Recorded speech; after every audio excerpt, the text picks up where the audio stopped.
Welcome, dear listeners, to the mysterious casebook. Tonight, we enter the world of Miss Marple in Miss Marple and the clue left in the bride's boudoir.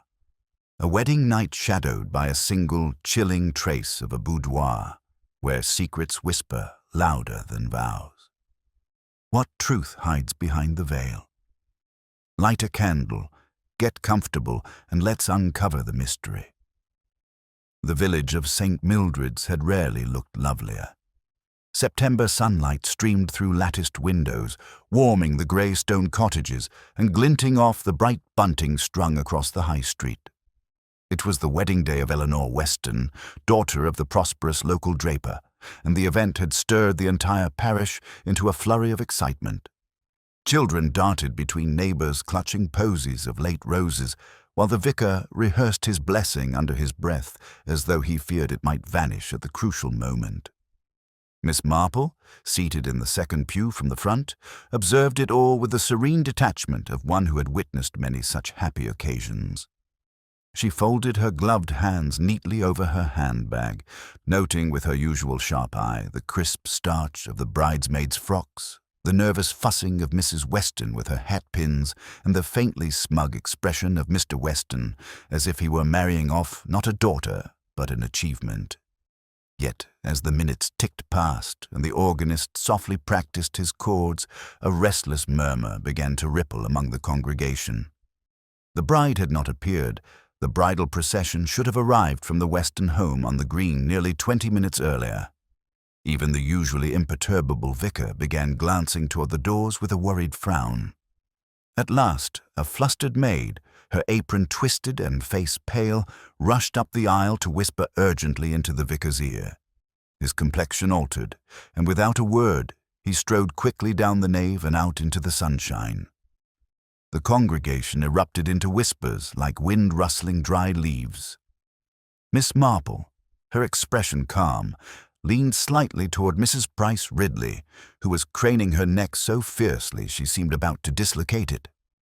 "I rather fancy," murmured Miss Marple in her mild, almost apologetic tone, "that something has gone amiss."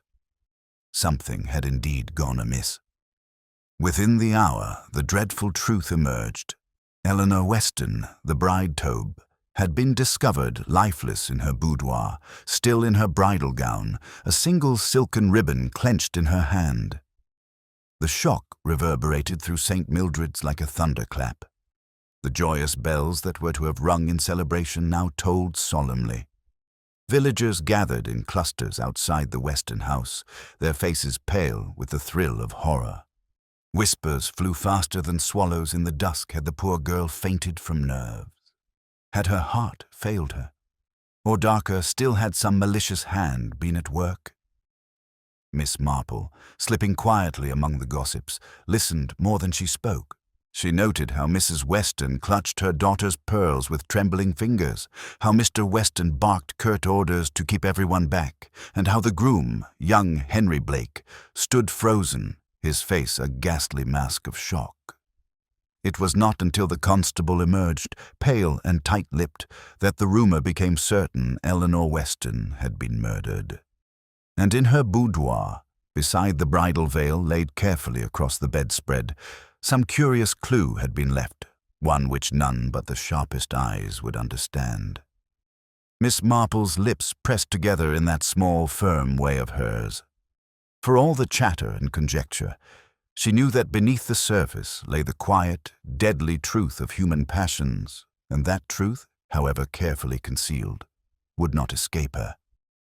The next morning dawned in St. Mildred's with a chill that seemed to settle into the bones of the village itself.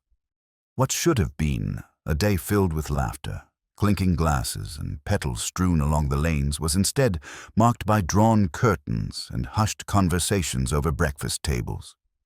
For a village so accustomed to the orderly rhythm of the morning post, the ringing of the church bell, the predictable gossip at the greengrocer's, the shock of Eleanor Weston's death had unmoored everything. Mrs. Price Ridley, who considered herself the guardian of propriety, declared in her most solemn voice at the post office, "It's nerves, poor child. Brides do suffer, you know. Why, my own cousin nearly collapsed before although of course she pulled herself together. Collapsed indeed, interjected Miss Hartnell, who prided herself on a more hard-headed approach. A healthy young woman like Eleanor Weston does not simply collapse. Mark my words, there's more to it than that. Ribbon in her hand, was it? I heard from Mrs. Ellis, who had it from the scullery maid, that the thing was tied around her wrist. Very sinister indeed. From behind the counter, Mr. Simmons, the postmaster, leaned in. And who had most to gain, eh? The bridegroom, young Henry Blake, always a bit too smooth for my liking. Some say he was marrying for money, and with her gone well, there may be matters of inheritance. This delicious morsel was seized upon eagerly, repeated with embellishments, and carried on the wind to every corner of the village. Within hours, Henry Blake had been judged, tried, and nearly condemned in absentia by the collective jury of St. Mildred's gossips. Miss Marple, listening quietly as she selected a sheet of stamps, did not contradict them. She rarely did. It was more useful to observe the currents of thought, the eagerness with which neighbors latched onto a likely suspect, than to correct them. People's suspicions, she knew, often revealed more about themselves than about the truth. Still, as she accepted her change with a gentle smile, she tucked away a mental note the eagerness to accuse the groom might conceal motives elsewhere. At the Weston house, blinds remained drawn, and visitors were admitted only reluctantly. Mrs. Weston had taken to her bed with smelling salts, while Mr. Weston stormed about the house in a state of red-faced indignation. A scandal, that's what it is. On my daughter's wedding day. The police had better find the culprit at once, or I'll write to my Member of Parliament, he bellowed, his voice carrying down the lane. In the kitchen, servants whispered over their tasks. The chambermaid, who had been the first to discover Eleanor, was still pale and trembling, unable to resume her duties. I knew something was wrong, she repeated over and over. Her door was locked, and Miss Eleanor never locked it, not in the morning. The constable, young Sergeant Fletcher, did his best to maintain order, though his inexperience showed. He questioned the household in turn, frowning in concentration, writing notes with a hand that trembled slightly. His manner suggested a man eager to please but fearful of overlooking something vital. Miss Marple encountered him later that day outside the western gate, where he stood shifting from foot to foot. A dreadful business, Miss Marple. Dreadful. And on her wedding day, too. Yes, said Miss Marple, her eyes thoughtful. It is curious, is it not, that the door was locked? People only lock doors when they fear interruption or when they are meant to suggest a particular story. Sergeant Fletcher blinked, clearly uncertain what to make of this observation. He scribbled something hastily in his notebook and cleared his throat.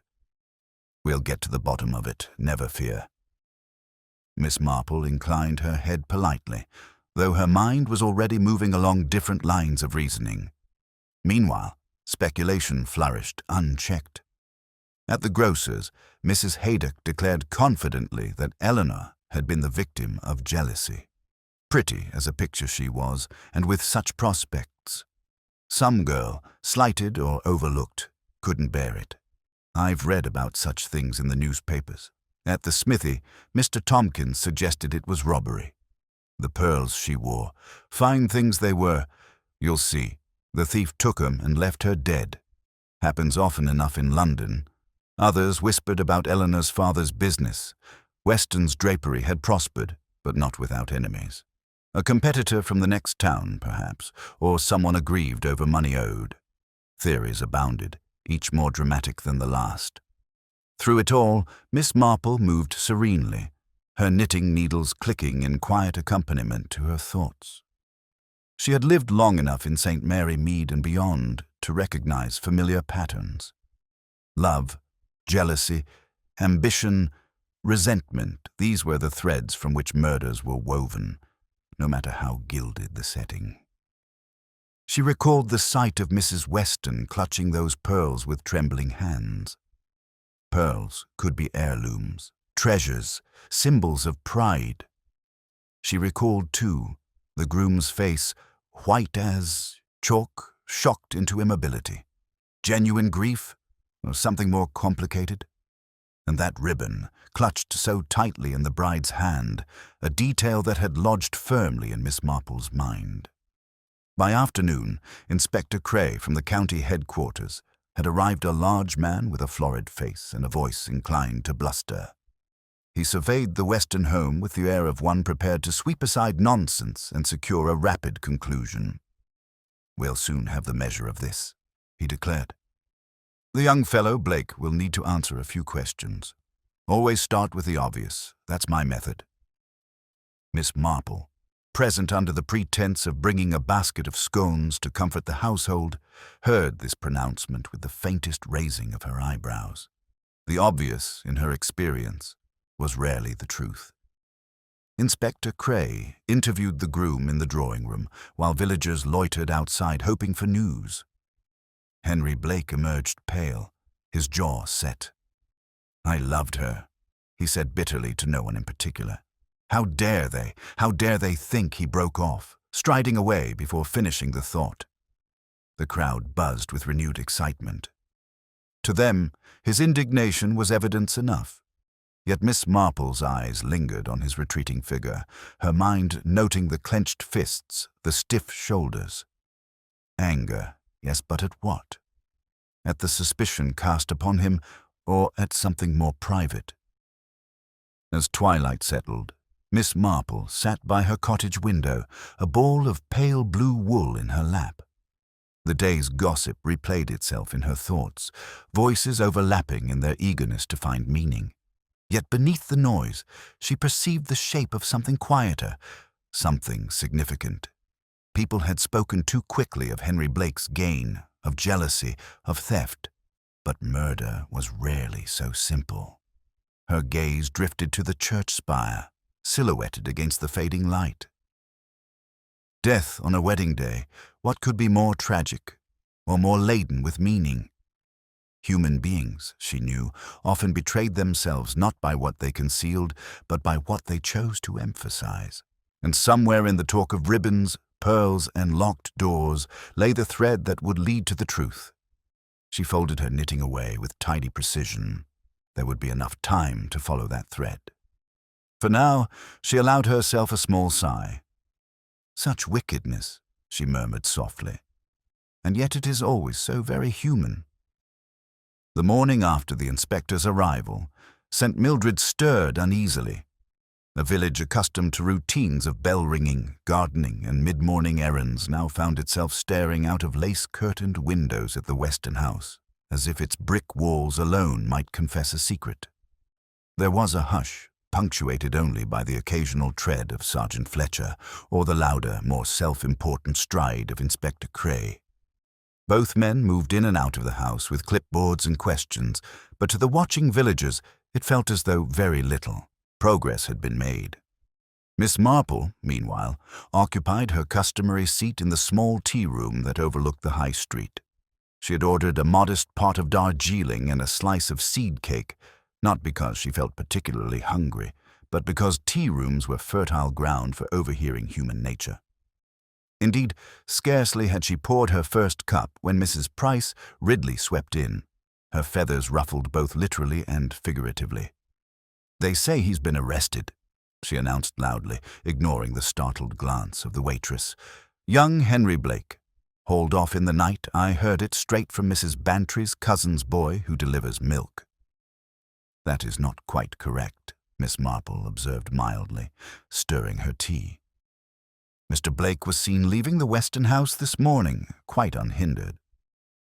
Mrs. Price Ridley sniffed, clearly disappointed to have her drama curtailed. "Well, if he hasn't been arrested, he ought to be. A man doesn't look like that white as a sheet, sweating like a navvy unless he's hiding something. Mark my words, Miss Marple, it will all come out." Miss Marple merely inclined her head, the faintest smile curving her lips.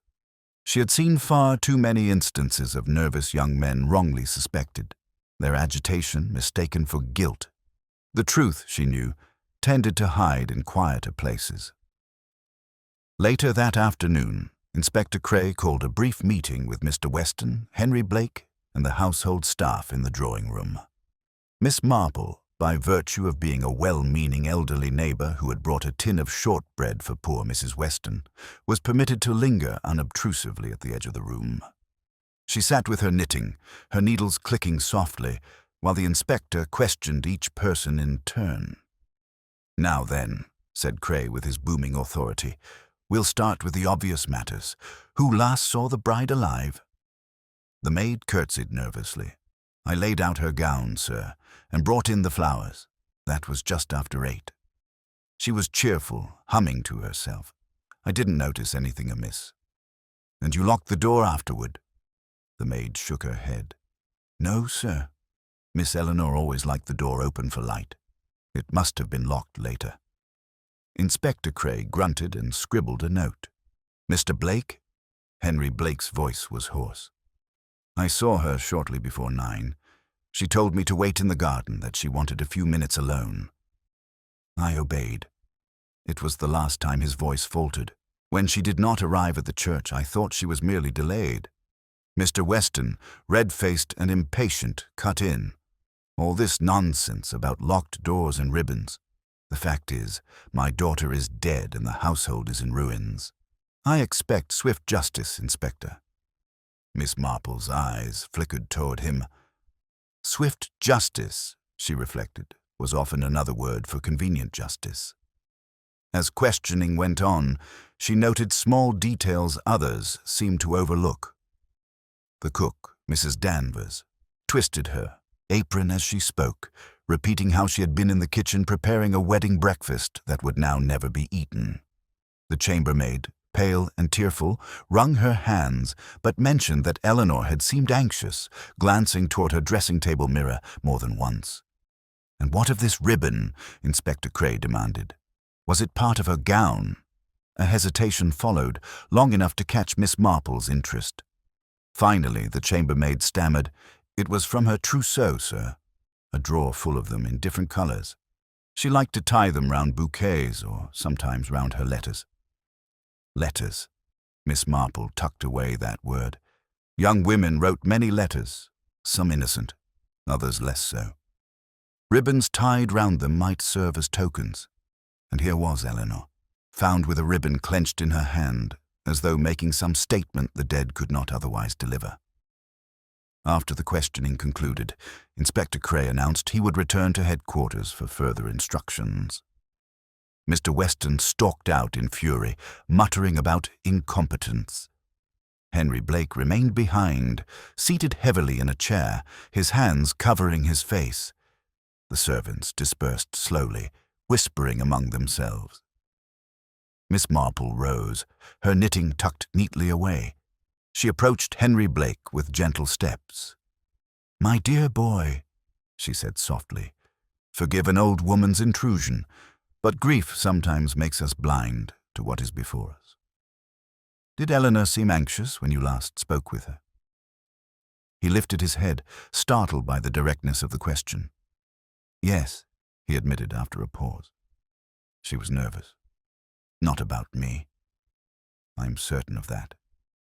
But there was something troubling her.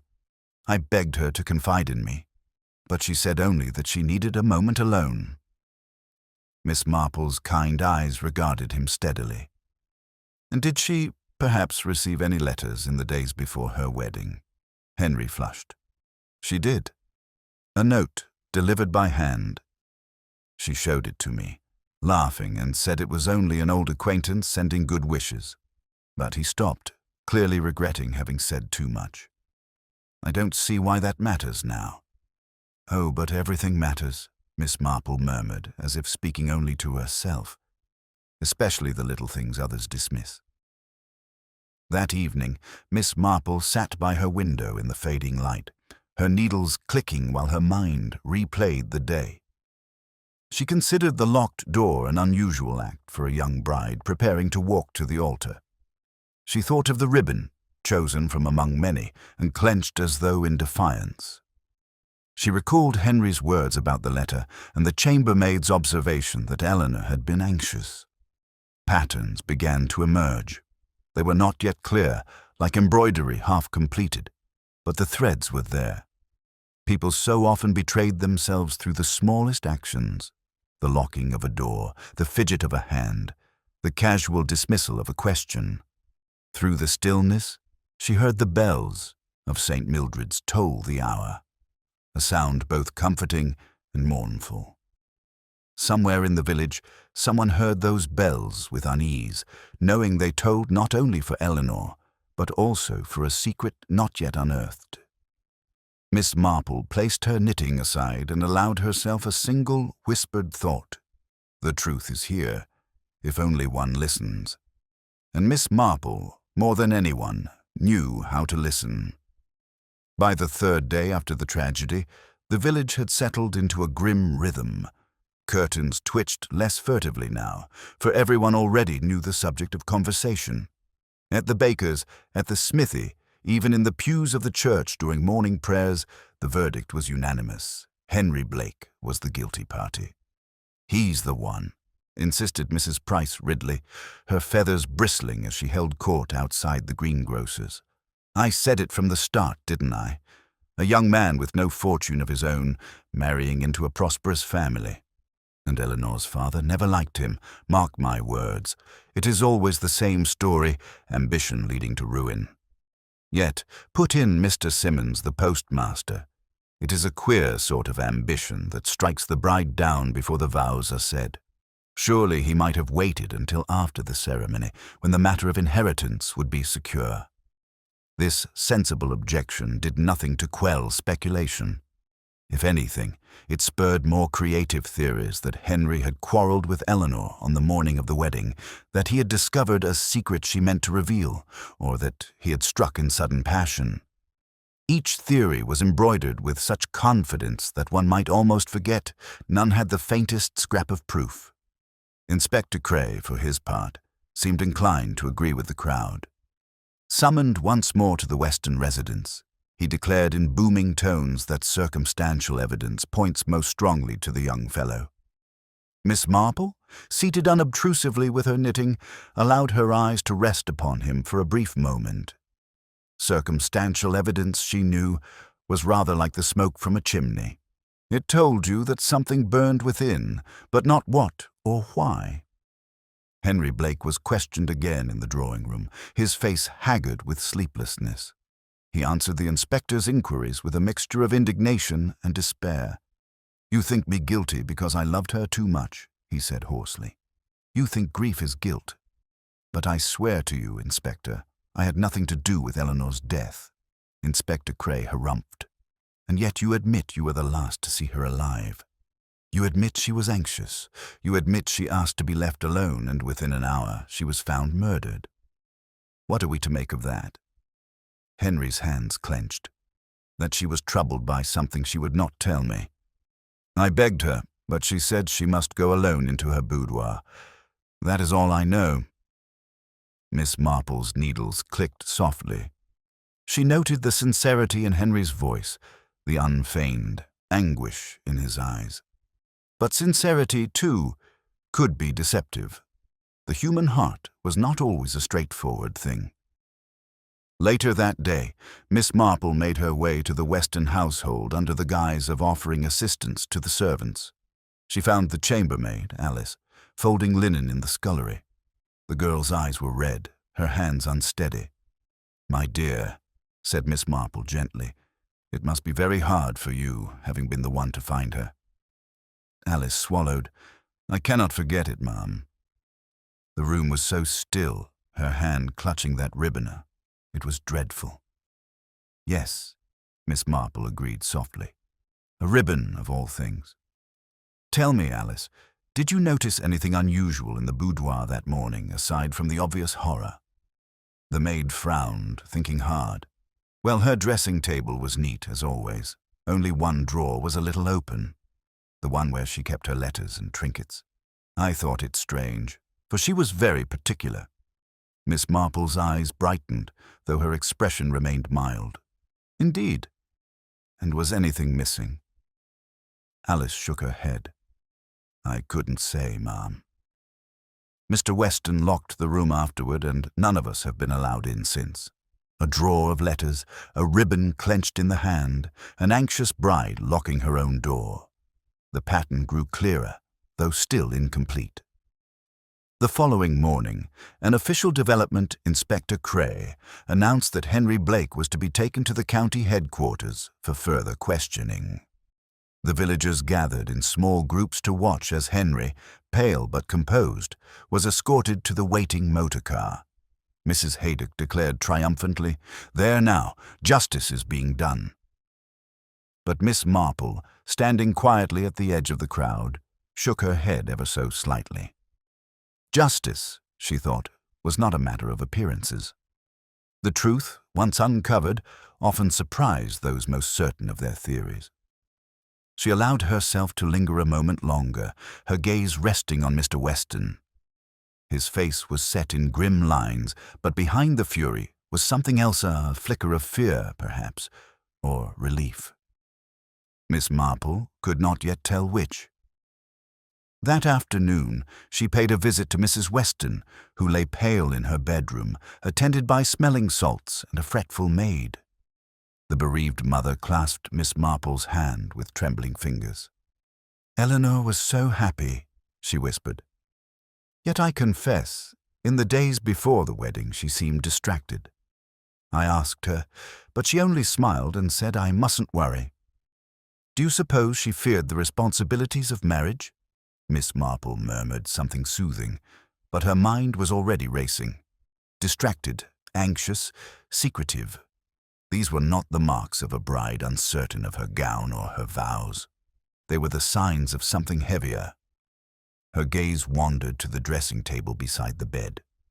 Upon it lay a small silver frame containing a photograph of Eleanor as a child. The frame itself was unremarkable except for the faint scratch along its edge, as though something had once been tucked behind it and hastily removed. Miss Marple filed the details away. People often concealed things in plain sight, trusting that sentimentality would disguise secrecy. By evening, gossip had reached fever pitch. At the vicarage, Miss Hartnell declared that Henry Blake's arrest was inevitable. At the tea room, Mr. Tompkins swore the murder had been about jewels. At the post office, Mrs. Price Ridley insisted it was passion. Through it all, Miss Marple listened and knitted, her gentle questions drawing out more than her neighbors realized. Did Eleanor quarrel with anyone in the days before her death? Had she seemed distracted during her errands? Had she kept company with anyone unusual? Patterns emerged, faint but discernible. Eleanor had been seen walking alone more often than usual. She had received at least one letter delivered by hand. She had seemed pale and preoccupied, though she smiled when asked. Miss Marple put down her knitting, her blue eyes thoughtful. "People seldom lock themselves in without reason," she murmured. "And a ribbon is not chosen by accident. It ties something together, sometimes literally, sometimes in memory." The truth was drawing nearer, though the villagers, in their eagerness to condemn Henry Blake, were blind to it. Miss Marple, however, knew better. Human nature, in all its frailty, was far more complex than the obvious suspect. The following day brought a subdued atmosphere to St. Mildred's. The villagers, having worn themselves out with gossip, now spoke in lowered tones as though fearful of conjuring the tragedy anew. Yet beneath the hush, curiosity still burned. Eyes followed the movements of Inspector Cray, who seemed to grow more convinced of Henry Blake's guilt with each passing hour, though little fresh evidence had surfaced. Miss Marple, however, had no inclination to follow the inspector's lead. She had learned long ago that truth was often hidden, not in bold statements, but in the quiet details others disregarded. And so, while Inspector Cray tramped about with a loud voice and a heavy notebook, Miss Marple set out on a different course altogether. She began, as she so often did, by calling on the servants. People underestimated servants, thinking them peripheral to great dramas. Yet it was among the ordinary and the overlooked that truths revealed themselves. She visited the Western kitchen in the guise of delivering a basket of apples from her garden. The cook, Mrs. Danvers, accepted them with a weary smile. "You're very kind, Miss Marple. We've little appetite these days, but perhaps a pie will tempt someone." "Food can comfort in troubled times," Miss Marple said gently, seating herself on a stool. "Tell me, my dear, in those dreadful hours, did you notice anything unusual?" Mrs. Danvers sighed. Only the master was raging about the house. He could scarce stand still, the poor man, though. Whether from grief or anger, I couldn't say. And young Eleanor, had she seemed her usual self? The cook hesitated. "Well, now you mention it, she'd been in and out of the kitchen more than usual in the days before the wedding, asking for sealing wax of all things. Said she needed it for some private matter. I thought it queer, but brides can be fanciful." Miss Marple's eyes sharpened, though her manner remained mild. "Sealing wax, you say? How very interesting." That small fragment of information occupied Miss Marple's thoughts for the rest of the morning. Sealing wax suggested letters, private letters, not meant for ordinary eyes. Eleanor had kept a drawer of ribbons and trinkets, one slightly ajar on the morning of her death. A ribbon clenched in her hand, sealing wax requested days before, and a locked door. The pieces were not yet joined, but they belonged to the same puzzle. Miss Marple's next call was to the church, where the vicar, Reverend Pritchard, was arranging hymns with distracted hands. His kind face looked strained. "Such a sorrow, Miss Marple," he said at once. "To think of a bride struck down on the very morning of her vows. I scarcely know how to comfort the congregation." "Indeed," Miss Marple murmured. "And yet I wonder, did Eleanor confide in you at all before the wedding? Brides sometimes seek counsel when their hearts are troubled." The vicar hesitated. "She did call upon me a week ago, yes. She seemed anxious, though she would not say why. Only asked that I pray for strength and clarity." He looked troubled. I supposed it was merely nerves. Miss Marple smiled faintly. "Nerves can mean many things, Mr. Pritchard. Sometimes they conceal matters far removed from matrimony." She left him with that thought and returned to her cottage, her mind whirring. Letters sealed, a drawer ajar, a bride seeking clarity. It was clear Eleanor had been wrestling with some decision. But what decision, and what had prompted her, on the morning of her wedding, to lock herself away? That evening, Miss Marple received a quiet visitor. It was Alice, the chambermaid, her face pale but determined. She clutched a folded handkerchief as though it might shield her from the weight of her confession. "I shouldn't be telling you, ma'am," she whispered, "but I can't sleep thinking of it." After they found Miss Eleanor, I noticed something, a scrap of paper under the dressing table. I slipped it into my pocket before the inspector saw, for I feared he'd accuse me of meddling. But it's been haunting me. She unwrapped the handkerchief to reveal a torn fragment of a letter. The edges were jagged, as though hastily ripped. The writing was blurred, but one line stood clear: "Cannot remain silent. The truth must be known before vows are spoken." Miss Marple read it with calm eyes, though inside her thoughts quickened. "You did quite right, my dear, to bring this to me. This may prove most important." Alice looked stricken. "Do you think it means someone meant to stop the wedding?" Miss Marple folded the scrap with neat precision. "It means only that truth is sometimes a dangerous burden. Thank you, my dear. You have been most helpful." The next morning, Inspector Cray announced to the village that Henry Blake remained the prime suspect. He had motive, opportunity, and the misfortune of being the last to see Eleanor alive.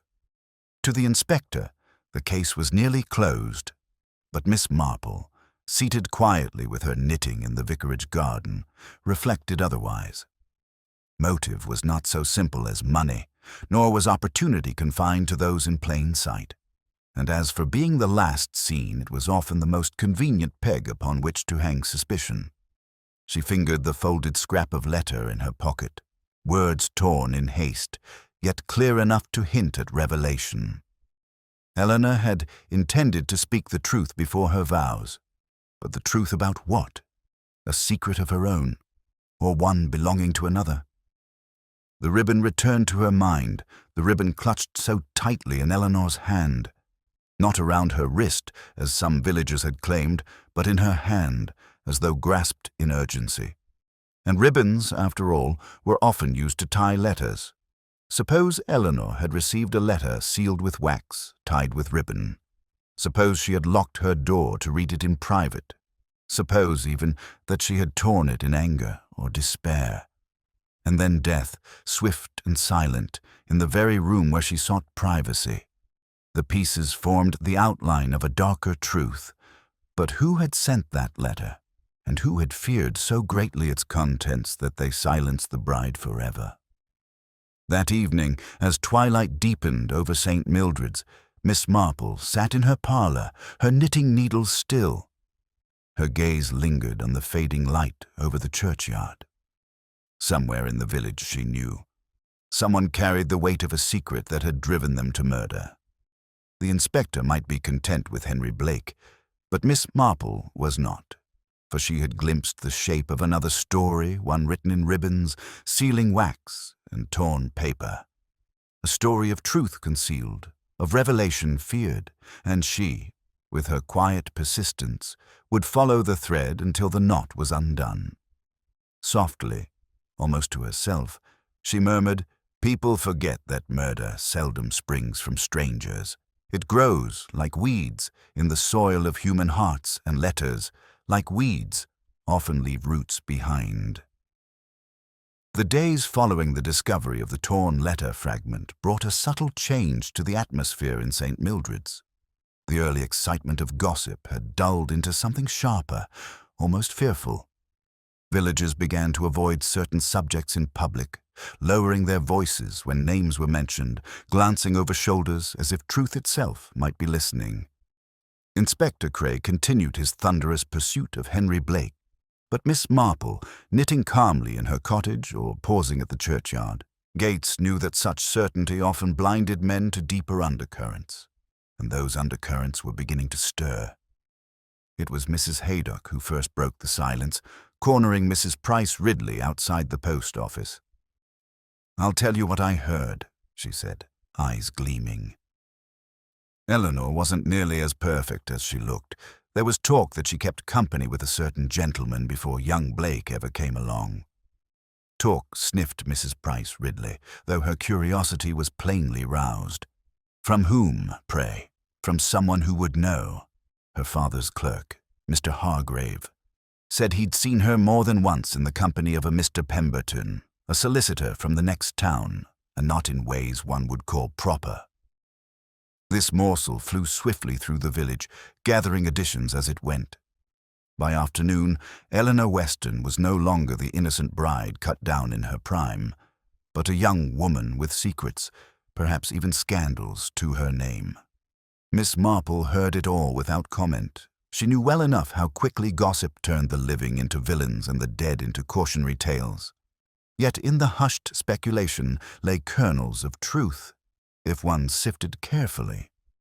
She made a mental note to inquire discreetly about Mr. Pemberton. That same evening, tension flared within the Weston household itself. Mr. Weston, red-faced and pacing the drawing-room, berated his son-in-law with accusations. "You brought disgrace upon my family," he shouted. "First by ensnaring my daughter, and now by placing yourself under suspicion of her murder.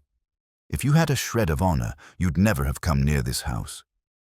Henry Blake, pale but resolute, retorted, "I loved Eleanor.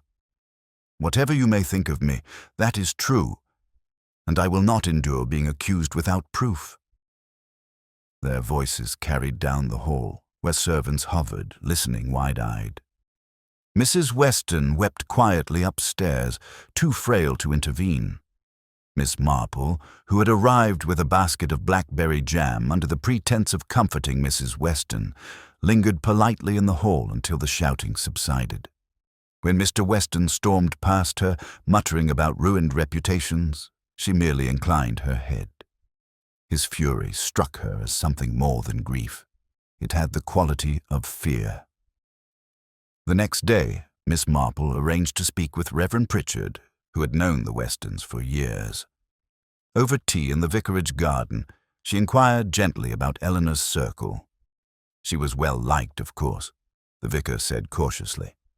But it is true she had friendships. Mr. Pemberton, for instance, visited the village on legal business. Some thought Eleanor was too free with her smiles, though I never heard scandal spoken openly. And her father? Miss Marple asked. The vicar hesitated. Mr. Weston is a proud man, very concerned with appearances. He would not have tolerated impropriety.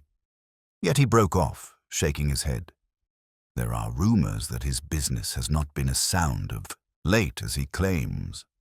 If Eleanor sought to confide in me, perhaps it was related to both family pride and her own affairs. Miss Marple sipped her tea thoughtfully. Pride, appearances, and secrecy are a dangerous combination. It was not long before another revelation surfaced. Alice, the chambermaid, came to Miss Marple once more, wringing her hands. "Forgive me, ma'am, but I've remembered something else. The morning of the wedding, when I went to fetch Miss Eleanor's gown, she was writing at her desk. She hid the paper quickly when I entered, but I saw enough to know it was a letter. The envelope was sealed with red wax. She told me sharply not to mention it. I've thought of it ever since." Miss Marple's eyes softened kindly. "You have done well to speak, my dear. The truth lies often in such little things. A letter sealed with wax, hidden hastily, perhaps tied with ribbon. And now Eleanor is dead, clutching a ribbon in her hand." The threads converged. Eleanor had been on the brink of revealing something someone feared enough to silence her forever. That evening, the inspector summoned Henry Blake once more, this time in front of the Weston household and a few lingering villagers. His booming accusations left little doubt of his intentions. "You admit she was troubled. You admit you were alone with her. You admit she received letters of a private nature.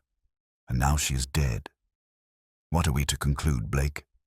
Henry's voice trembled with suppressed rage. "Conclude what you wish, Inspector. But I know I did not kill Eleanor, and I swear someone in this very village knows the truth." Gasps followed, whispers rippled. Mr. Weston turned scarlet.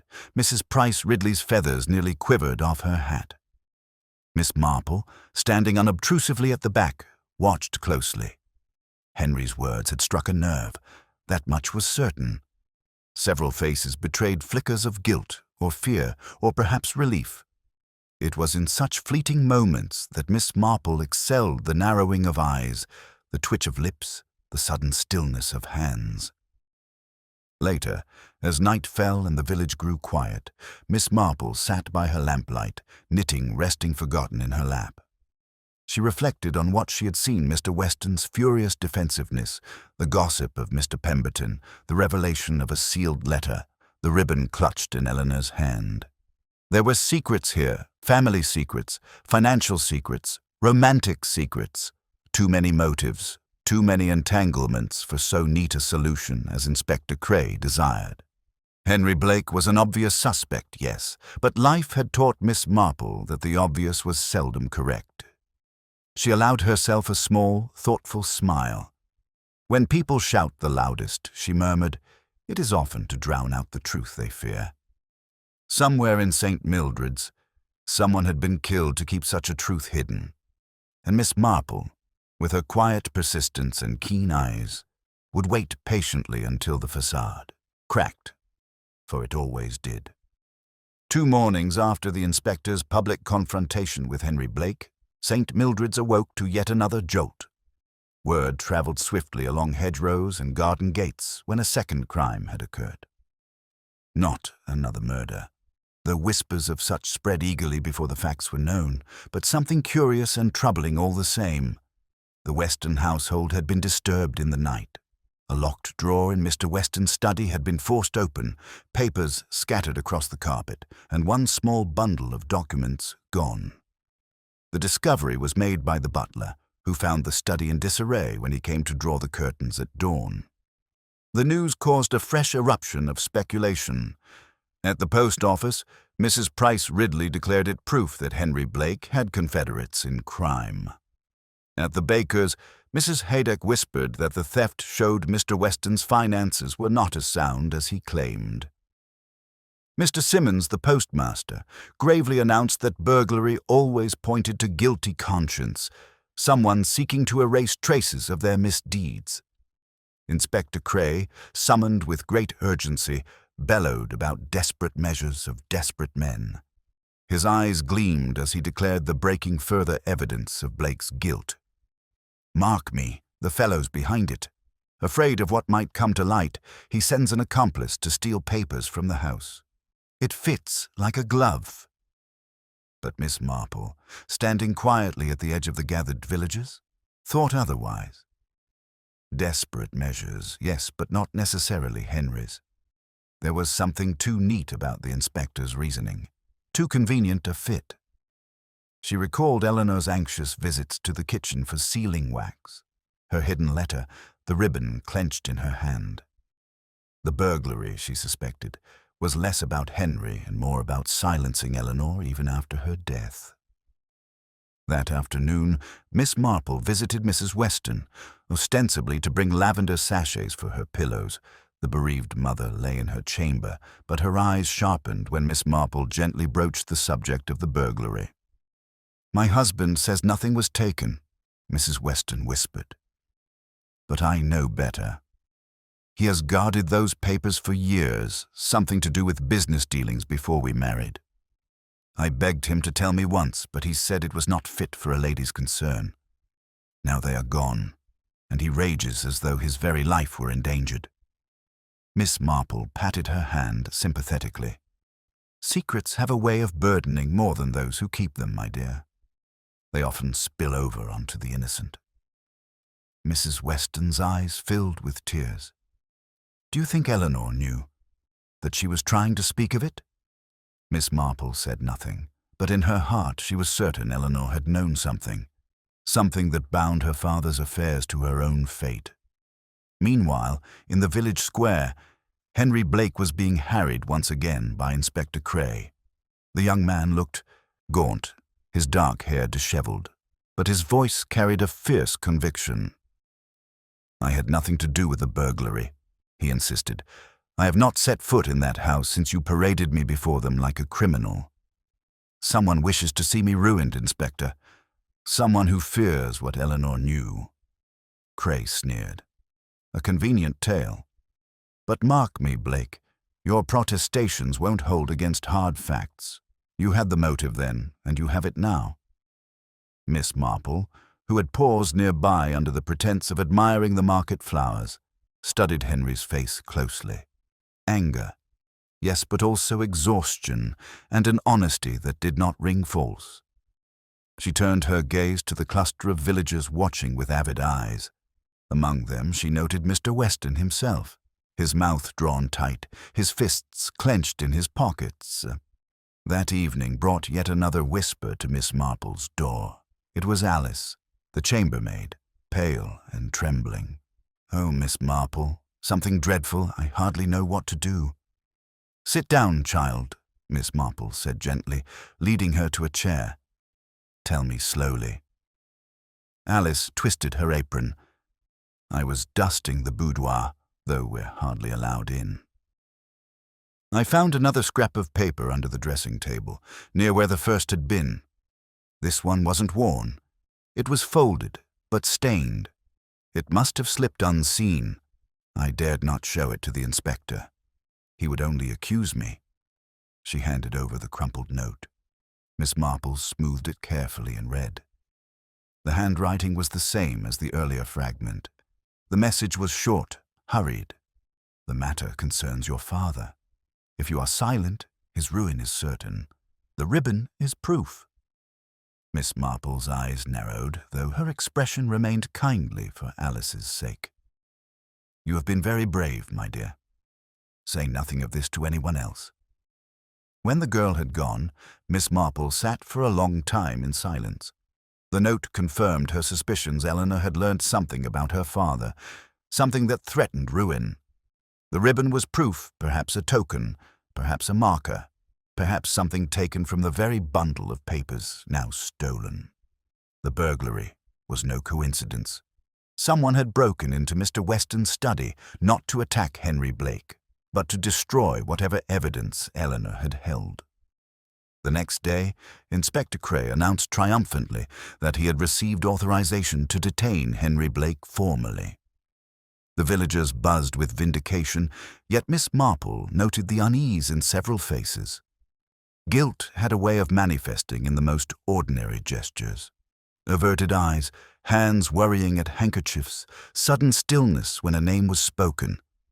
At the tea-room, Mrs. Haydick whispered fiercely, "If Mr. Weston's business is at the root of it, I wouldn't be surprised. He's always been too grand by half." "Hush," said Miss Hartnell. "The inspector has made up his mind. It's Henry Blake who'll swing for it." Miss Marple, stirring her tea, said softly, "And yet the heart of the matter remains unseen. Ribbons, letters, papers locked away, these are not the tools of young men in love. They are the tools of secrets long buried." The women stared at her, uncomprehending. Miss Marple smiled kindly, as though her remark had been no more than a harmless musing. That evening, as the sun set behind the church spire, Miss Marple sat in her garden, knitting lying forgotten in her lap. She thought of Eleanor, a young woman torn between filial loyalty and honesty, clutching a ribbon that symbolized both proof and peril. She thought of the burglary, so swiftly timed after Eleanor's death, and of Mr. Weston's furious insistence that nothing had been taken. No, Henry Blake was not the heart of this puzzle. The heart lay elsewhere, in secrets of business, in letters sealed with wax, in a ribbon clenched desperately by a dying bride. Miss Marple's blue eyes glinted in the fading light. The case had taken a darker turn, but she felt the truth drawing nearer. The twist of the burglary was no random event. It was the echo of the murder itself, both springing from the same hidden root. She folded her hands, her voice a quiet murmur. It is not passion that drives this, nor jealousy, nor robbery. It is fear. And fear, once begun, seldom stops at one crime. By the end of the week, the once bustling life of St. Mildred's seemed suspended in a tense waiting game. Shops still opened, and the church bell still marked the hours, yet there was a heaviness in the air, as if the whole village held its breath. With Henry Blake detained, Inspector Cray exuded the complacent air of a man who believed his case near completion. The villagers, too, found comfort in this illusion. A single culprit neatly tied up the story. But Miss Marple, knitting serenely by her parlor window, knew better. She had seen too many tragedies to mistake convenience for truth. Eleanor Weston's death, followed by the burglary, spoke of deeper currents. Fear had driven someone to act twice, and fear was a most revealing emotion if one knew how to observe it. That morning she set out deliberately to speak with certain villagers. Her method was gentle, never accusatory. She asked questions that seemed almost idle, remarks offered with the innocence of an old lady making conversation. Yet behind her mild eyes, she watched intently for the tremors of human nature, the hesitation, the flicker of the gaze, the words spoken too quickly. Her first call was at the Weston household. Mr. Weston received her in his study, his broad frame restless as he shifted piles of papers. "A dreadful burden, Miss Marple," he said heavily. "First my daughter, now this intrusion. My business is imperiled, my family name at risk, and all because of that worthless fellow Blake." Miss Marple nodded politely, her hands folded in her lap. "It must be dreadful indeed, though I cannot help but think how curious it is, Mr. Weston, that the burglar should know precisely which drawer to force. A very knowledgeable intruder, would you not say?" Mr. Weston froze, his hand hovering over a sheaf of documents. For a moment his ruddy face seemed to pale. Coincidence, nothing more. The fellow rummaged, that's all. You read too much into trifles, Miss Marple. Her smile remained mild. Oh, but trifles often tell us more than we expect. A ribbon, a drawer left slightly open, a letter sealed with such little things, and yet they matter greatly. Mr. Weston muttered something about busybodies and excused himself brusquely. Miss Marple, rising with gentle dignity, carried away the memory of his startled expression. It was not guilt she had glimpsed, perhaps, but fear of exposure. Her next visit was to the vicarage. Reverend Pritchard welcomed her with grave courtesy, though he looked weary from the burden of comforting his flock. They sat together in the shaded garden, bees humming among the hollyhocks. "It is a terrible blow to the community, Miss Marple," he said sadly. "I only wish I had pressed Eleanor more when she came to me. She seemed troubled, but I feared to pry." "You are very kind-hearted, Mr. Pritchard," Miss Marple said softly. "But sometimes silence does more harm than questions. Tell me, have you observed Mr. Weston's temper of late?" The vicar hesitated. He is a proud man. Too proud, perhaps. Quick to anger when matters of money are raised, and money, I fear, lies at the heart of much sorrow in this world. Miss Marple inclined her head. She had expected no less. Pride and money are an old and deadly pairing. At the tea-room that afternoon, she engaged Mrs. Price Ridley and Miss Hartnell in apparent idle chatter. She spoke of Eleanor's trousseau, the lace and ribbons, the pretty touches young brides took such delight in. Miss Hartnell sniffed. Too much fuss over frippery, if you ask me. Still, she was particular about her ribbons. I remember she once refused to lend a length to my niece for a church fete, saying it was promised for another use. Miss Marple's knitting needles paused, though only for a fraction of a second. "Promised, you say? How curious. I wonder to whom?" Miss Hartnell frowned. She didn't say anything, only that it was important. Another thread.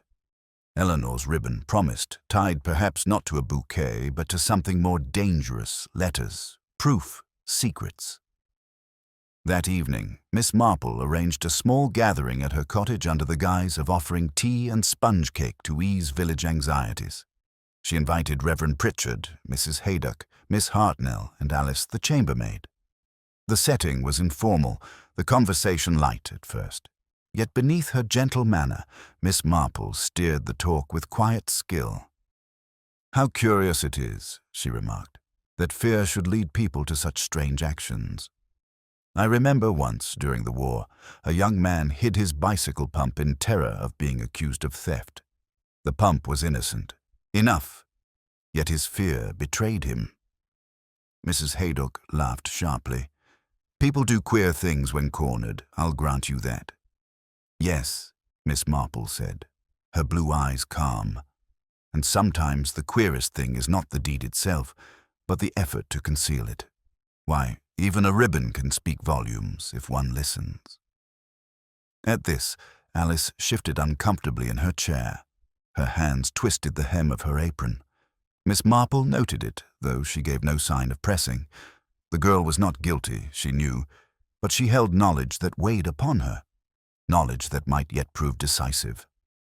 After her guests departed, Miss Marple sat in her parlor reflecting. One by one, she had touched the nerves of those around her.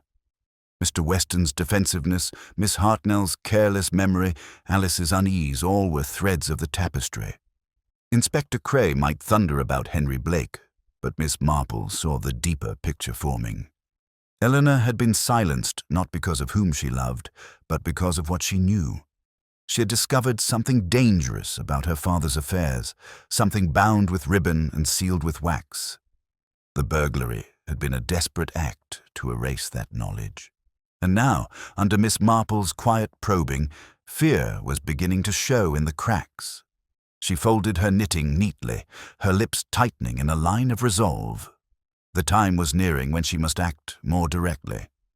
For truth, she knew, had a way of slipping away if not pursued firmly.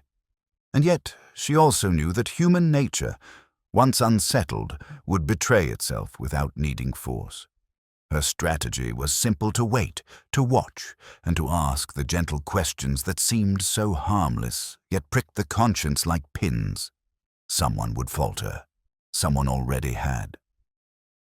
In the silence of her parlor, Miss Marple allowed herself a whisper. One more stitch, and the pattern will be plain. Sunday brought a deceptive calm to St. Mildred's. The bells rang for morning service. Villagers filed into the church in their best coats, and hymns rose into the air with a semblance of normalcy. Yet beneath the prayers and polite greetings, tension hummed like a hidden wire. Eleanor Weston's funeral was to be held the following week, and the shadow of her death still stretched long across the village. Miss Marple, seated unobtrusively in her pew, listened as Reverend Pritchard preached on truth and its power to set men free. His words, though delivered with solemn conviction, made several members of the congregation shift uncomfortably. Mr. Weston dabbed at his brow with a handkerchief. Miss Hartnell glanced sharply at her neighbor when the word secrets was mentioned. Even Alice, the chambermaid, kept her eyes down, her hands clenched in her lap. When the service ended, Inspector Cray cornered Mr. Weston near the lich gate, booming about Henry Blake's inevitable fate. But Miss Marple lingered quietly, speaking with no one, merely observing. She noted how Mr. Weston's gaze darted nervously when she approached, how his voice rose when he declared loudly that the village must be rid of scandal. Too much insistence, Miss Marple thought. Too much noise. That afternoon, she put her plan into action. She invited Mr. Weston, Henry Blake, and Reverend Pritchard to tea at her cottage. To the casual eye, it seemed nothing more than an elderly lady's attempt at reconciliation, an effort to soothe frayed tempers with sponge cake and sandwiches. Yet behind her gentle eyes, Miss Marple had arranged every detail with purpose. The parlor was set invitingly, lace cloth on the table, a vase of late roses in the center. Miss Marple poured tea with steady hands, listening to the men's stiff, polite exchanges. Henry spoke little, his grief etched into his face. Reverend Pritchard murmured platitudes about forgiveness. Mr. Weston sat stiff-backed, his jaw tight. Miss Marple broke the silence with apparent innocence. Such a pity, is it not, that ribbons should become so entangled in sorrow? I always think of them as cheerful things, tied round gifts or bouquets, but sometimes they take on a different meaning. Mr. Weston's teacup rattled faintly as he set it down. Ribbons? I fail to see what you mean. Oh, Miss Marple said mildly, only that Eleanor was found clutching one. So curious. A young bride with so many treasures about her, and it was a ribbon she chose to hold at the last. It makes one wonder what she meant by it. Reverend Pritchard nodded gravely. Henry looked bewildered, but Mr. Weston's face flushed, and his eyes flickered away for the briefest second. Encouraged, Miss Marple continued with the air of a woman indulging idle reminiscence. When I was young, a friend of mine tied a ribbon round a bundle of letters she dared not show her family. Poor dear, she thought them safe. But of course, ribbons are not locks. Anyone who wished to could find them easily enough. Henry stirred, frowning. Letters? Do you mean? Miss Marple smiled gently. Oh, merely a thought. Ribbons so often bind what ought not to be seen. Mr. Weston rose abruptly, muttering something about business to attend. But Miss Marple's soft voice halted him. Dear Mr. Weston, do sit down. I was only going to remark how dreadful it must be when private business papers vanish. One wonders who might have known where they were kept. For the first time, Weston's composure cracked. His face darkened, and he snapped, You speak too much of things that do not concern you, Miss Marple. The room fell silent. Reverend Pritchard looked startled. Henry stared, astonished. Miss Marple only smiled her mild, apologetic smile. I do beg your pardon, she said gently. An old woman's habit, prattling on. And yet I have always found that those most alarmed by trifles often carry the heaviest burdens. Mr. Weston said nothing more. He left soon after, with a stiffness that betrayed more than he intended. When her guests had gone, Henry lingered, hesitant. "Miss Marple," he said, his voice low, "what are you suggesting?" After Eleanor's death, he broke off, unable to finish. Miss Marple patted his hand kindly. "I suggest nothing, my dear. Only that truth has a way of rising, however deep it is buried. Eleanor was brave, you know, braver than most realized. She sought to speak of matters no one else dared mention." Henry's eyes filled with sudden tears. If only I had pressed her harder. If only Miss Marple shook her head. "The fault is not yours. The weight lay elsewhere. All we may do now is listen to what Eleanor tried to tell us, even if she spoke only through ribbon and scraps of paper." That evening, Miss Marple took a quiet walk through the churchyard. The air was cool, the sky painted with streaks of violet and gold. She paused by Eleanor's grave, not yet marked by a stone, but already tended with flowers left by grieving friends. Standing there, she allowed her mind to weave together the threads, the ribbon, the sealing wax, the torn letters, the burglary. All pointed not to passion, but to fear of ruin, fear of exposure. Eleanor had uncovered something about her father's dealings, something damning enough that he or another close to him had struck to silence her, yet proof was still elusive. Miss Marple never moved until the pattern was complete. She needed one more stitch, one more small test to tug at the thread until the whole cloth unraveled. The following day provided her the opportunity. She encountered Mr. Weston outside the drapery shop, speaking curtly with a supplier. His voice was sharp, his manner agitated. Miss Marple, leaning on her walking stick, approached with her customary gentle smile. "Such a fine morning, isn't it? I was only thinking how odd it is, the way ribbons go missing. Why, I once lost a length of blue silk that turned up months later tucked inside a ledger. How careless of me." The remark was harmless enough, but its effect was immediate. Mr. Weston stiffened, his face draining of color.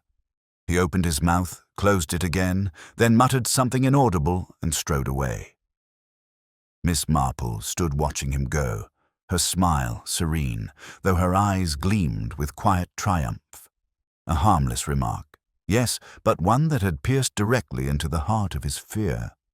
That evening, back in her cottage, Miss Marple folded away her knitting with neat precision.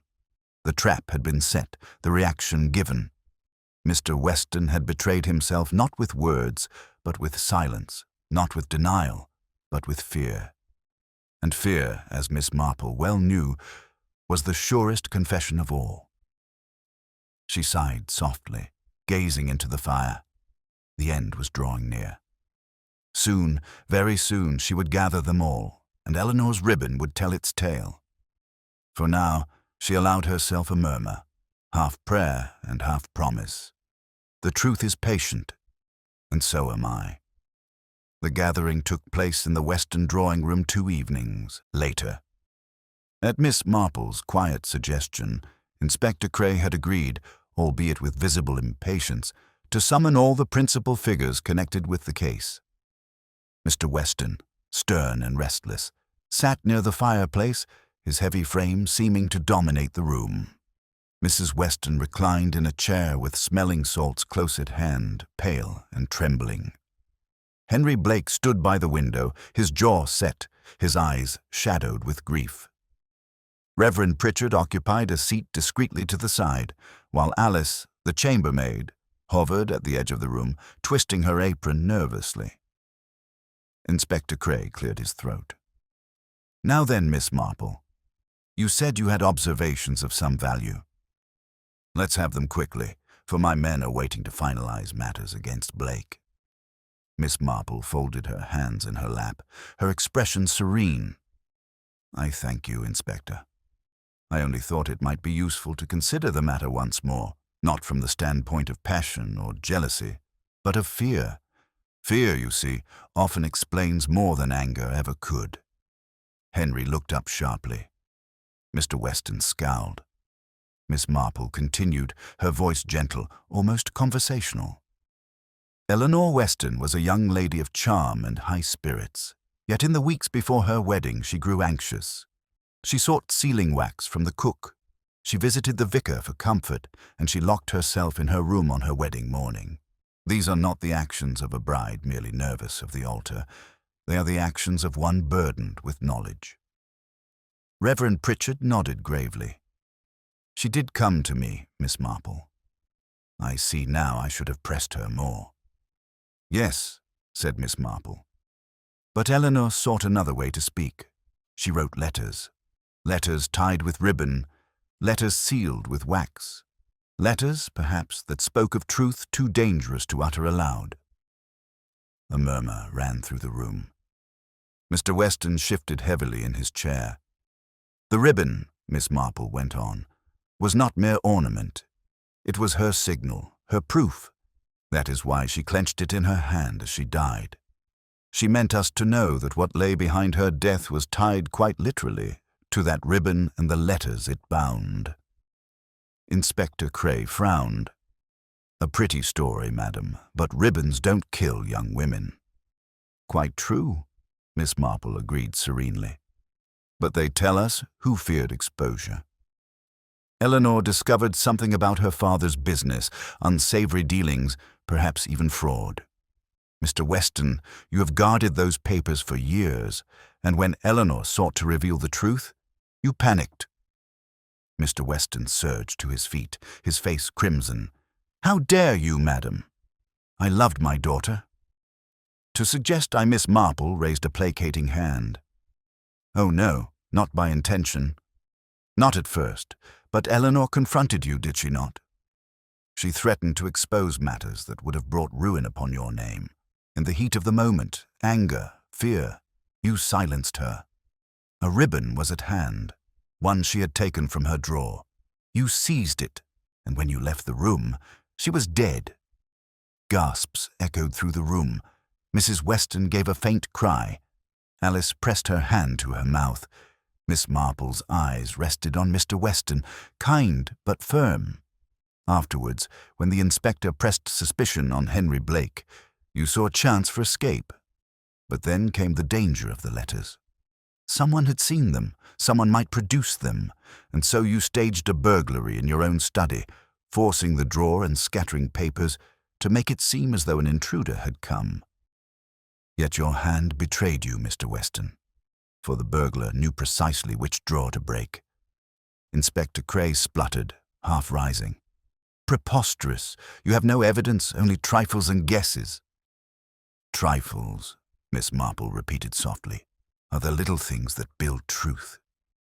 Eleanor's ribbon, clutched in her hand, the scrap of a letter found beneath her dressing table, the sealing wax she sought, the fear in Mr. Weston's eyes whenever ribbons or papers were mentioned. These are not guesses, Inspector. They are the quiet voice of human nature, which speaks louder than all your notebooks. Henry Blake, pale and trembling, turned toward Mr. Weston. Is it true? Did you? Mr. Weston's bluster faltered. His shoulders sagged. He pressed a hand to his brow. Tu did not mean it was an accident. She spoke such words, threatened me with ruin, and said she would reveal everything at the altar. I lost my temper. Only for a moment. I seized her arm, shook her.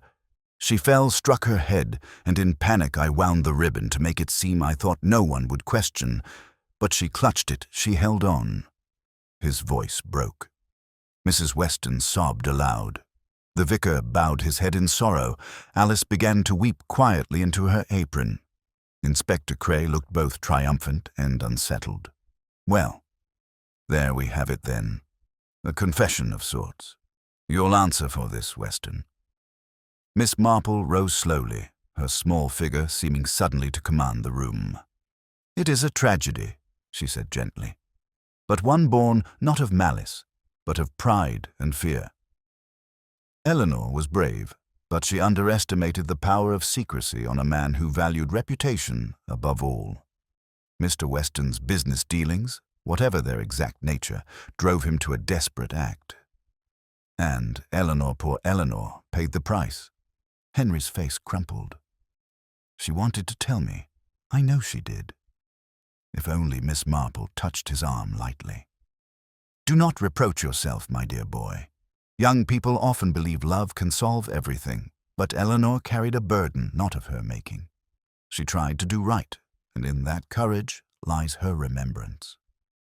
Inspector Cray straightened his papers with unnecessary force. Well, Miss Marple, you've made your case with your trifles. I'll see to it that Mr. Weston is escorted to headquarters. Justice will take its course. Miss Marple inclined her head. Justice must, Inspector. Yet let us not forget that justice is not only the law's domain, it is also the truth we owe the dead. And Eleanor's truth has now been spoken. Silence fell upon the room, broken only by Mrs. Weston's soft sobbing.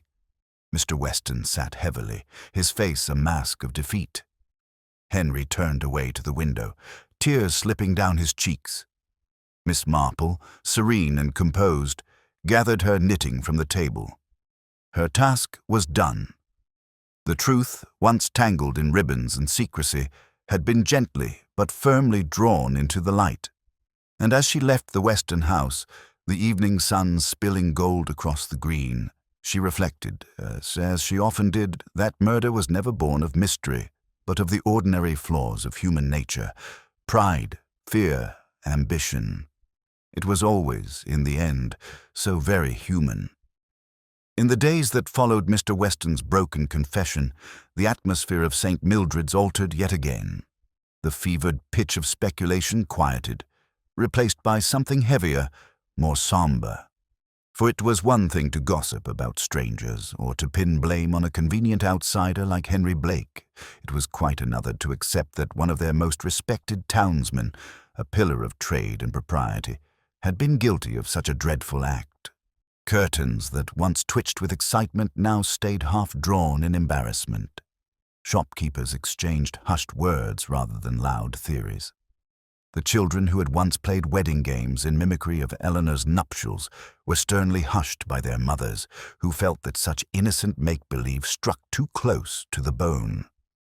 Henry Blake was released from custody, though the shadow of suspicion lingered on him in some corners.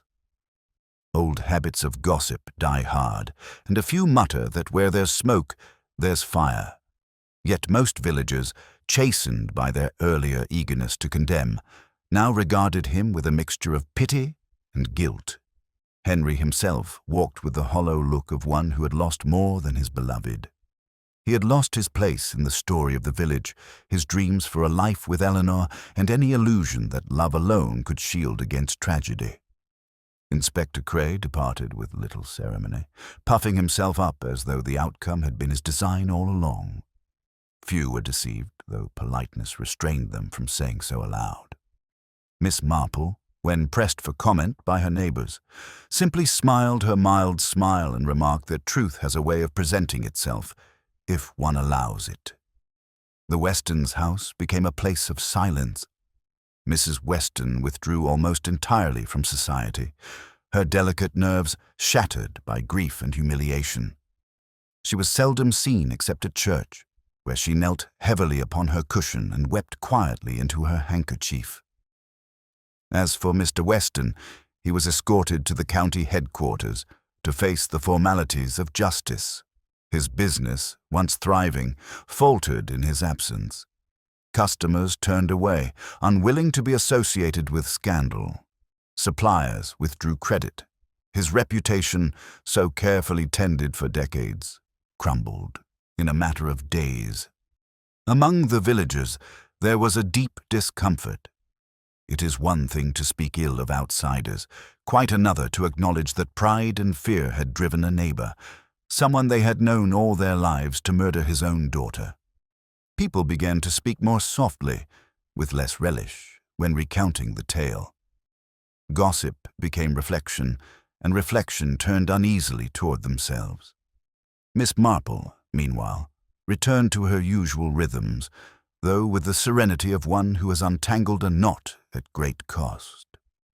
She tended her garden, pruned her roses, and sat in her parlour with her knitting. Yet she noticed more closely than ever the changes in those around her. Mrs. Price Ridley, once triumphant in her pronouncements, now avoided Miss Marple's eye. Miss Hartnell, who had so confidently embroidered tales of Eleanor's supposed improprieties, seemed chastened, her voice lower, her comments fewer. Mrs. Haydock alone maintained her sharp tongue, though even she admitted, with a shake of the head, "I suppose none of us are as safe as we think. Not when pride is pricked." At the post office, Mr. Simmons the postmaster confided to Miss Marple, "You were right all along, ma'am. Too eager we were to see Henry blamed. Folk will never forgive themselves for that."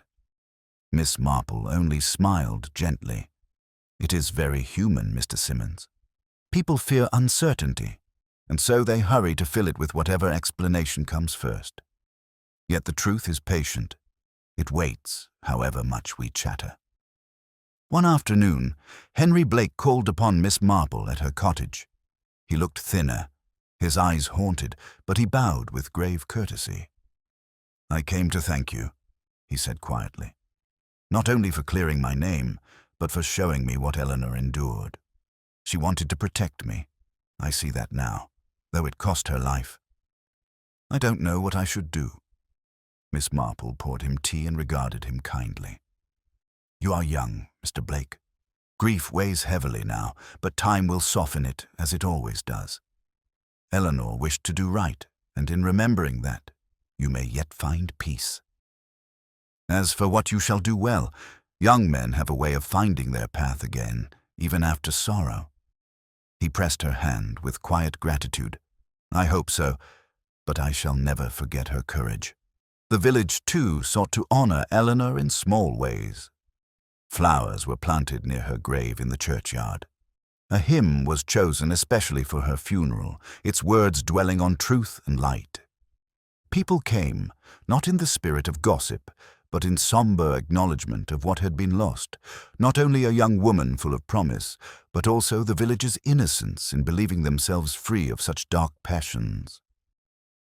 During the service, Miss Marple sat quietly, listening to the vicar's voice tremble as he spoke of Eleanor's strength. She saw the villagers bow their heads, some in prayer, others in shame. Mr. Weston's absence was palpable, a shadow over every pew.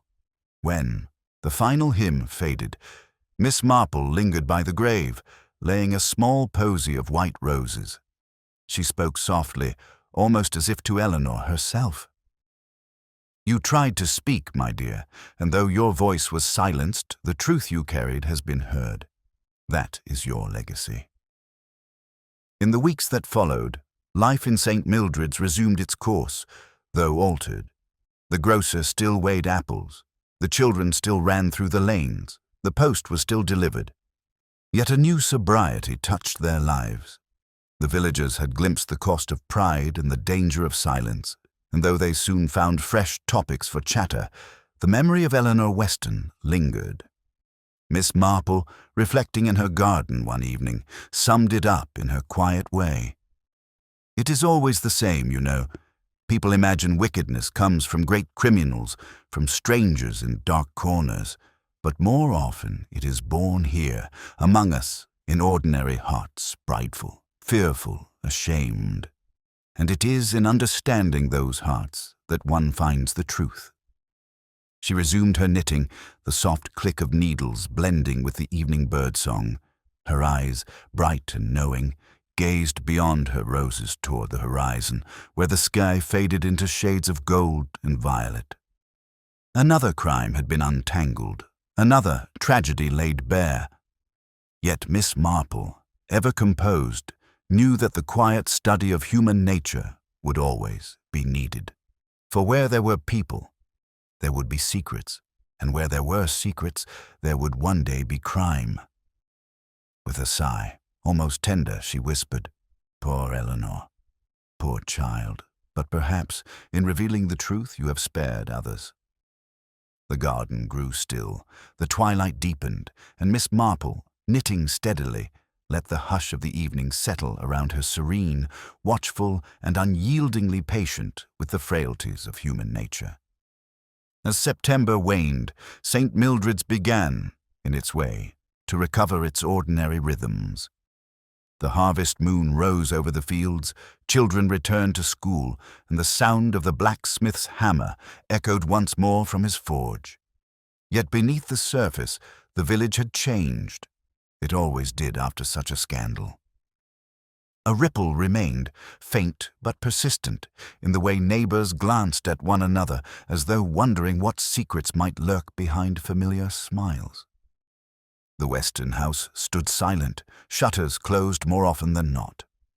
Mrs. Weston rarely emerged, and when she did, she moved like a shadow of her former self. Pity replaced gossip where she was concerned. Even Mrs. Price Ridley could only mutter that such frailty is understandable. The drapery business dwindled, its proud facade now a reminder of ruined respectability. Customers quietly took their trade to other towns. Pride, the villagers said, had been the Westons' undoing. Pride and fear. Henry Blake, meanwhile, remained in St. Mildred's for a fortnight longer, attending Eleanor's funeral and settling the last of their joint affairs. His presence was met with awkward kindness. Some still whispered, but most offered condolences, though in tones uncertain and apologetic. When at last he departed, valise in hand, he paused at the gate of Miss Marple's cottage to thank her once more. "I don't know where I shall go," he confessed, his voice quiet, "only that I cannot remain among so many memories. But I shall carry Eleanor with me, always." Miss Marple, standing among her roses, touched his arm gently. "Carry her courage too, my dear. She sought truth even at cost. That is rarer than you might think. Let it guide you." He bowed his head, then walked down the lane, his figure growing smaller until it disappeared around the bend. For the villagers, gossip soon turned to other matters. The Michaelmas fair was approaching, with its stalls of apples and preserves. Mrs. Haydock began to boast of her pickled onions, Miss Hartnell fretted over hymn selections, and the children rehearsed a small play for the schoolroom. Life resumed, as life always does. And yet, whenever Eleanor's name was spoken, a hush followed. Some claimed to have been closer to her than they were. Others remembered her with a tenderness that had not always been present while she lived. Death, Miss Marple reflected, has a way of softening edges. Inspector Cray, though he made much of his successful investigation, did not linger in St. Mildred's. He preferred, no doubt, the county town where his bluster found more appreciative audiences. In St. Mildred's, people remembered that he had sought to condemn Henry Blake, and that it was Miss Marple who had seen through to the truth. They did not say it aloud. Praise was not often spoken directly in the village, but the respectful nods she received at the grocer's told her all she needed to know. One evening, Miss Marple sat in her parlour with her knitting, reflecting upon the case. The fire burned low, casting gentle shadows on the wallpaper. Outside, the autumn wind rustled the branches of the apple tree. She thought of Eleanor Weston as the tragic figure described in whispers, but as a young woman, bright and brave, who had tried to carry a burden too heavy for her. Eleanor had seen clearly the corruption hidden beneath her father's pride. She had sought to speak to prevent her future from being built upon deceit. In that attempt, she had sealed her fate. It was not wickedness in its grandest form that had killed Eleanor. It was not passion, nor jealousy, nor greed in the way newspapers described crimes of love and fortune. It was something smaller, more insidious fear of exposure, terror of humiliation, the brittle pride of a man who could not bear to be less than others believed him to be. Miss Marple nodded to herself. Human nature was so often like that. Not the great passions, but the small weaknesses, pride, vanity, shame that led to ruin. The following Sunday, after church, Miss Marple lingered in the churchyard. The air was crisp, the grass damp with morning dew. Eleanor's grave lay quiet, marked now with a simple stone bearing her name and the words, "Beloved daughter." Someone, Henry, perhaps, before he left, had planted small pansies at its base. As she stood there, Reverend Pritchard joined her. He looked weary still, but his voice carried quiet conviction. "She was braver than we gave her credit for, Miss Marple. I wish I had done more when she came to me." Miss Marple's eyes softened. "You did what you thought was kind, Reverend. Few are willing to see beyond appearances." Eleanor was young, but she had a clear sense of right. She wished to spare others the consequences of falsehood, though she could not spare herself. They stood together in silence for a moment. Then the vicar sighed. "It is a hard lesson for us all." Miss Marple inclined her head. "Yes, but a lesson worth learning. Life in St. Mildred's carried on, but it carried the scar of the tragedy. People thought twice before repeating gossip too quickly, or at least for a little while. Fathers were gentler with daughters, husbands more cautious with tempers. And yet Miss Marple knew memory would fade. In time, another scandal or another joy would fill the space Eleanor's story now occupied. Such was the rhythm of village life. As for herself, she returned to her roses, her knitting, her visits to neighbors. Outwardly, nothing had changed, yet each case she encountered left a thread in her tapestry of human observation. Pride, fear, ambition, love, jealousy, each revealed itself anew in small ways, and she tucked away the patterns for future use. For there would be future use. Where there were people, there were secrets, and where there were secrets, there would one day be crime. That evening, as twilight deepened, Miss Marple sat by her window, knitting needles clicking steadily. The village lay quiet under the glow of lamplight. She thought once more of Eleanor, of Henry, of the proud father undone by his own fear, and she thought, too, of the ribbon, the small, seemingly trivial token that had unlocked the truth. "A ribbon," she murmured softly. So simple, so slight, and yet it held all the weight of a life. She smiled, not with triumph, but with the gentle melancholy of understanding. For in that ribbon lay the essence of what she had always known, that murder was never truly mysterious, but only an extreme expression of the ordinary frailties of human nature. The fire crackled, the night settled, and Miss Marple continued her knitting. Another story had ended, but the watching went on. Always watching, always listening, she remained quiet, sharp, and unyielding in her gentle pursuit of truth.